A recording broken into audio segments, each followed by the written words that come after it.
Today, housing unaffordability risks social cohesion.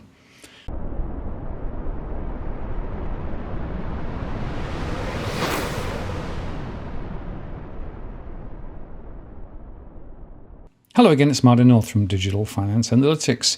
Welcome to this post covering finance and property news with a distinctively Australian flavour. Well, over the past few days, I've walked you through the latest from our stress series and also spoken about the problem of housing affordability using the demographics data. And there's another piece of the puzzle which I want to cover today, because the rising cost of housing and a growing wealth imbalance is actually creating a social issue which could threaten social cohesion. And that's not just me saying this, but it's also according to the co-founder of the demographics group, Simon Kustenmacher. Housing affordability, he said, is becoming an increasingly social risk as the rising price of housing makes it essentially impossible for lower income Australians to get onto the property market. And this is what he said when speaking recently at the National Conference for the Finance Brokers Association of Australia, the FBAA. Now, the demographer and social commentator unpacked a range of statistics to show the trends in the Australian housing market. And he told delegates that the makeup of the Australian workforce had shifted over the COVID-19 pandemic, inflating the proportion of Australians who were higher income earners at Skill 1 and Skill 2 level, and reducing the number of lower paid earners at Skill Level 4 and 5. And he said this could have been an effect of some of the higher paying professions being in particularly high demand over the pandemic, like doctors, surgeons and engineers, and so they were able to move online, like telehealth appointments, while lower paid workers and shift workers either lost their jobs or were furloughed or put on hold over the pandemic, like cleaners, sales assistants, etc. And he said the further down the food chain you were, the more likely you were to actually lose your job. So that is a big double whammy. Once again, we are splitting social cohesion further apart in Australia. And he said this is very tragic from a social perspective, noting the reducing affordability of housing in Australia. Purchasing a home in a capital city on a skill level 4 or 5 income is essentially impossible, he said.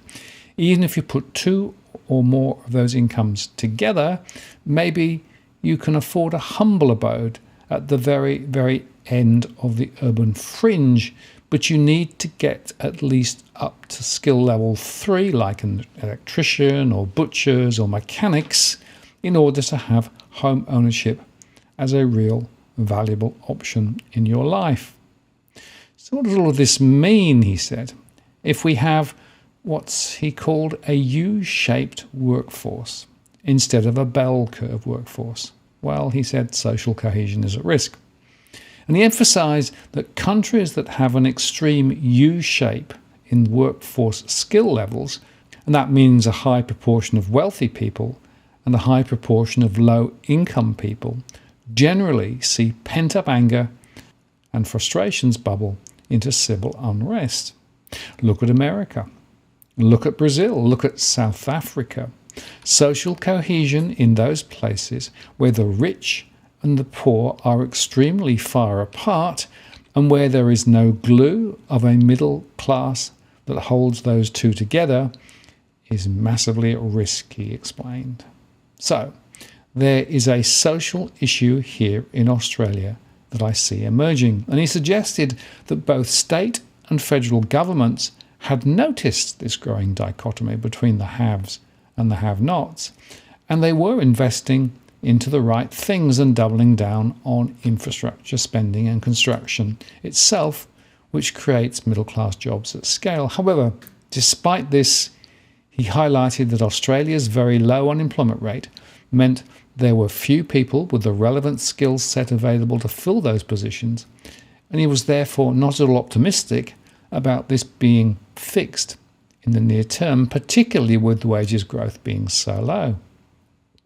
So, given the fact that there was a shrinking middle-class market in Australia, he advised mortgage brokers and advisors should be clear on where the pay scale you're playing. If you're blindly targeting the centre of the market, you're targeting a shrinking market. That's not smart. We regularly come across businesses that just focus on the centre and they wonder why business isn't going well. You need to be clear where you play and you need to be realistic where you're playing, he said. We're hollowing out Australia and things are getting much more tricky to get right. And he concluded by suggesting that brokers would therefore be most in demand either from high-income borrowers seeking property investment advice or from lower-income earners seeking financial literacy advice to get mortgage ready.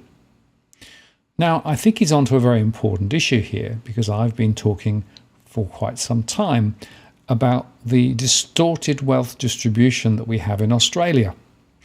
And let me make this point. Property wealth is ultimately fake wealth, insofar that it has been driven up by high levels of debt.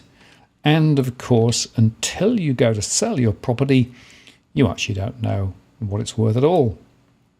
And there are risks ahead, of course, because whilst we expect the government and the Reserve Bank to pull all the levers to try and keep the property bubble alive into the future, the effects of this are already to hollow out Middle Australia.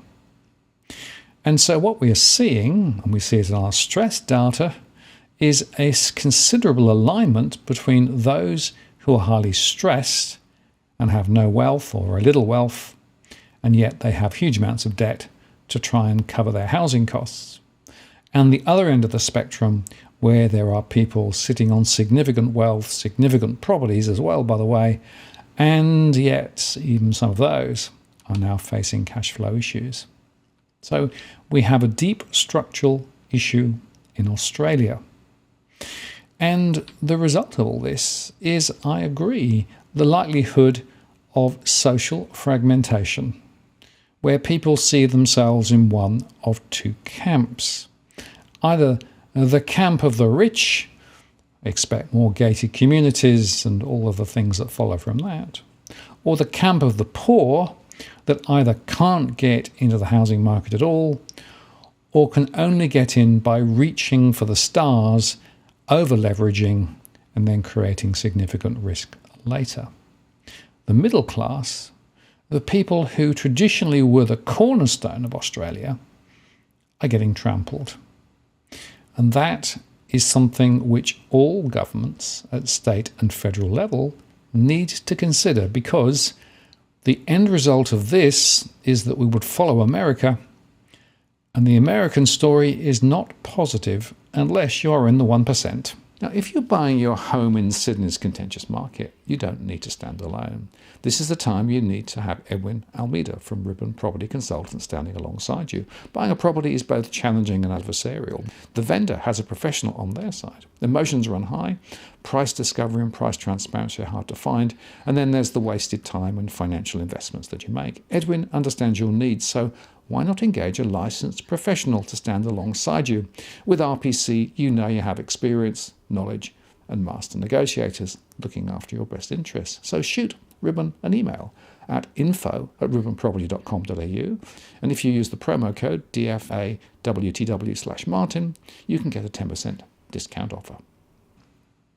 I'm Martin North from Digital Finance Analytics. Many thanks for watching, and I'll see you again next time.